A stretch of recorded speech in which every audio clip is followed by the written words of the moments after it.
As Jeff said, tonight's theme is Make America First Again. It's going to be, the goal of tonight is to lay out some of the vision of the Trump-Pence campaign, and also to define some of the problems that the country faces as a result of the failed leadership of the Clinton and Obama administration. The main speaker tonight, there are two main speakers tonight in the 10 o'clock hour that we focus on from a strategic standpoint. One of them is Eric Trump, who will be speaking about what it was like growing up as the son of Donald Trump. I think the speech is a very moving speech. It's more personal than Don Jr.'s speech was last night, although Don Jr.'s was certainly personal. And I think you'll find an expansion of understanding of the man as a result of Eric's speech. The most significant thing tonight for purposes of the general election is the introduction of our vice presidential nominee to the American people as the nominee. Governor Pence will be the featured speaker in the second hour.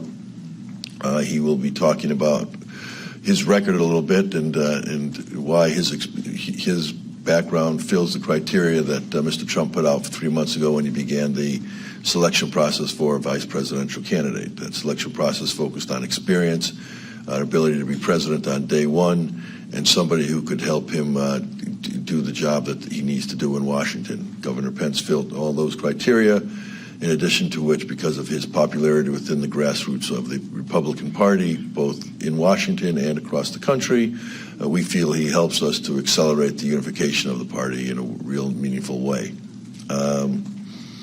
We are confident that at the end of tonight, the case will have been presented in such a way that tomorrow, when we do a more personal presentation of expansion of Donald Trump, we'll have laid the foundation for that. We also should note that Mr. Trump was very pleased with the results of the nomination process last night. It was very satisfying and rewarding to him that after a year of being on the campaign trail and a year of being told that he would never be the nominee of the party, that he secured the party with over 1,700 votes, delegate votes, and really was widely accepted on the floor, even by those who didn't vote for him because of the bound nature of the delegations. The fact that the other thing that we were very pleased about last night was the comments made by Speaker Ryan and Senator McConnell that were consistent with the comments made by Mr. Trump, which is that the leadership understands that our agenda is important and critical, and the best way to achieve that agenda is to have a Republican Congress and a Republican president, and that as a result will tangentially result in a court that will protect the liberties that we believe are so important.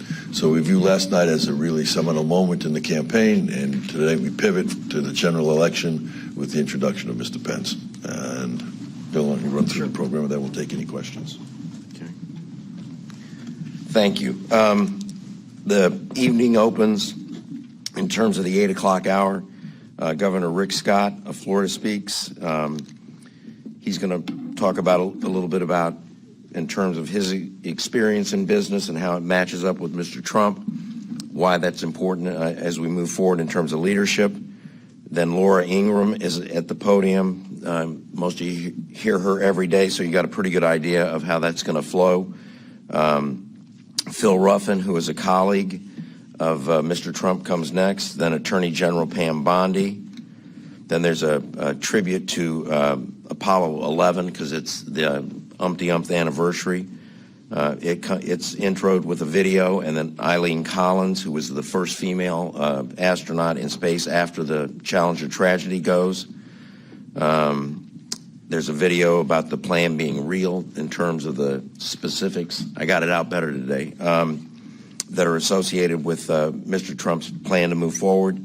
Then Michelle Van Etten, who is with Women in Business for Trump, comes up.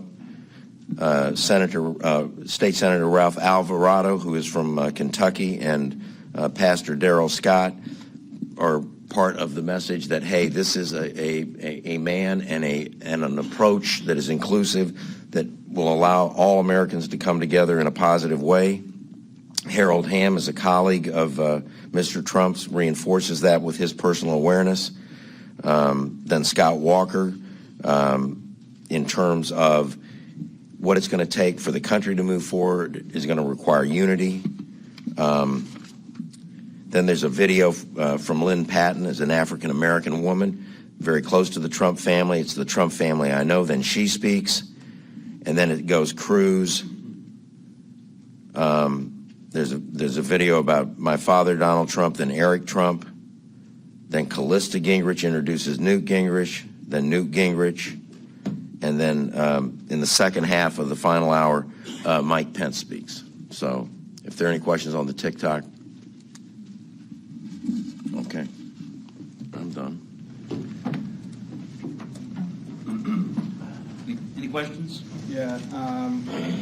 A lot of people have I have to start it off with the AP. So a lot of people have talked about the tone of the convention and specifically how angry at times it appears. I wonder if Mr. Trump supports the "lock her up" chant, and if you think that message resonates beyond just the base of the party. I'd love for Mr. Manafort to be good. Yeah. But I don't know where the tone is angry. Well, I think the tone of the convention is multiple tones. There is an anger among the delegates that is out there in America, where people are feeling frustrated by the failed certain leadership, by their difficult economic times, and by their fear of living in their communities. But that's not the tone of the convention. That may be an undertone. I think the convention last night, the tone that I saw was a joy in nominating the candidates for president and vice president, who the delegations certainly believed are going to be able to carry forth in a successful way a new time for America and a new vision for America and breaking the gridlock. So the tone I think that you'll see tonight and tomorrow and consistent with the whole week is one that it's time for a change. How about that chant, though? Does Mr. Trump support Well, that I think that was a refrain that Governor Christie was calling for in the speech, and did it reflect the attitude of people saying it? Probably reflects the attitude of a lot of people in America, where over 70% think she's guilty and don't understand why justice wasn't done. And frankly, that plays right into the narrative of why things need to change in Washington, because there's special justice for some and it's not equal justice. And so that's a frustration. It clearly was what Governor Christie was calling for in his speech, but I think it does reflect Americans' attitudes too. What do you think, Manafort, what do you think about the people on the convention that says that the convention sounds more like an anti-Clinton convention than a pro-Trump convention? What's your thoughts on that? There are different parts of the convention that are doing different pieces. Last night was Make America Work Again, and the underlying message is it's not working. That's why we're talking about bringing forward a new vision. And what wasn't last night, the speeches were focused on what wasn't working. And the next course of tonight and tomorrow, we're going to be talking about what the Trump-Pence vision is to change America. And there were also, a number of speeches yesterday that focused on Donald Trump, the man, and those pieces were meant to elaborate on personality traits of Mr. Trump that you don't see out in the campaign trail. The program for the next two nights will emphasize that even more, and on Thursday night it'll be a fundamental emphasis. I wanted to ask you about the sort of theme of a lot of the speeches. Mr. Trump, the nominee, has talked about reaching out to Democrats and independents, and he thinks that's a strength. Most of the speeches we've heard seem like they're focused on trying to unify Republicans. There is a lot of sort of red meat, conservative Republican themes here, and not a lot about things that would appeal to Democrats or people that don't consider themselves either a Trump populist or a regular conservative. What about that? Well, I think in past conventions that might have been true with some of the messaging of this convention, but the messaging of this convention is dealing with the economic crisis in America. It's dealing with the crisis of security. It's dealing with the terrorist issues. It's dealing with the lawlessness issues. Those aren't Republican red meat issues anymore. Those are issues that are affecting all of society, and frankly, Democrats and independents, and many voters who have flocked to Mr. Trump's candidacy are people who have those fears. And so the Republican fears of the past conventions have merged into America's fears, and it's because after 8 years, certainly under Obama and Clinton, and 25 years of a gridlock that's not providing what government has promised, people are fed up. So it's the angst has grown broader than just Republicans. Mr. Manafort, could you talk about the relationship between Mike Pence and Donald Trump and how that's been unfolding over the last week? A lot of people perceived awkwardness in their relationship in the interview with Leslie Stahl when Mr. Trump interrupted him a couple of times and answered questions for him. It's obvious that the two of them have not known each other very long. Are they getting to know each other? How much interaction have they had over the phone or otherwise over the last week? Well, first of all, I thought the 60 Minutes interview didn't show awkwardness. I thought it showed actually I was there. I mean, there was an intimacy and comfort level between the two of them that they could interrupt each other because Governor Pence interrupted Mr. Trump as well. Mr. Trump got to know Governor Pence, he's known him for a while, but he really started to know him back in April when we were preparing for the Indiana primary.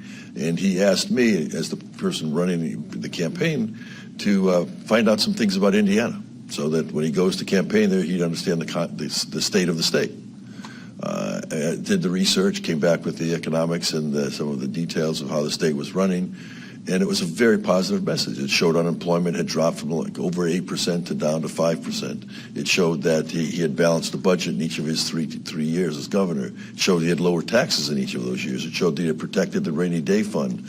And at the same time, it showed that he had been able to improve infrastructure, increase education funding, deal with Medicare program. And so when I showed him all of this, he said, well, this state seems to be doing pretty well. I mean, this governor seems to be a pretty effective guy. And so then he started paying attention to Mike Pence and his record, not just as governor, but then going backward into the party and into his term as Congress. And he became very impressed with him. And we then went, and I was on this trip with Chris Christie to Indiana, and they had a great meeting. They hit it off very well. And from that point forward, Donald Trump was paying attention to Mike Pence and was talking to him not on a regular basis, but more than he's talking to other governors. And so that when the selection process began for vice president, after he became after the Indiana primary, which had put him over, he said, "I want Mike Pence on the list. I want to know more about the guy." What about their recent interactions, though? I mean, well, the recent interactions is, they played golf together. They spent a weekend together in Bedminster. They then were guests of the governor at his home for breakfast right before the nomination process. So there was a lot of interaction from the point forward of the Indiana primary. And more importantly, there was a comfort level on Mr. Trump with the essence of the man. He liked the person he saw.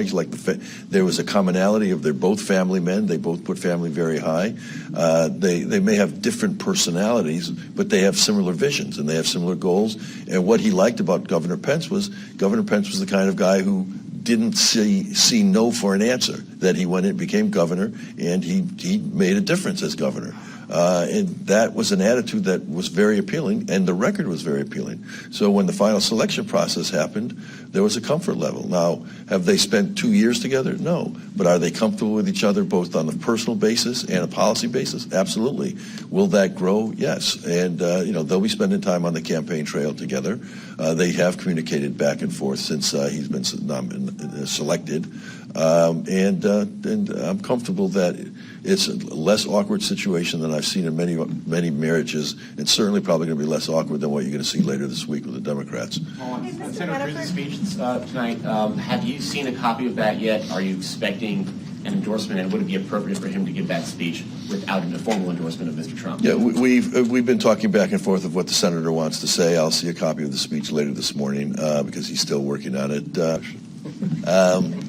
There's a possibility you'll see him tonight after Governor Pence's speech. Thank you.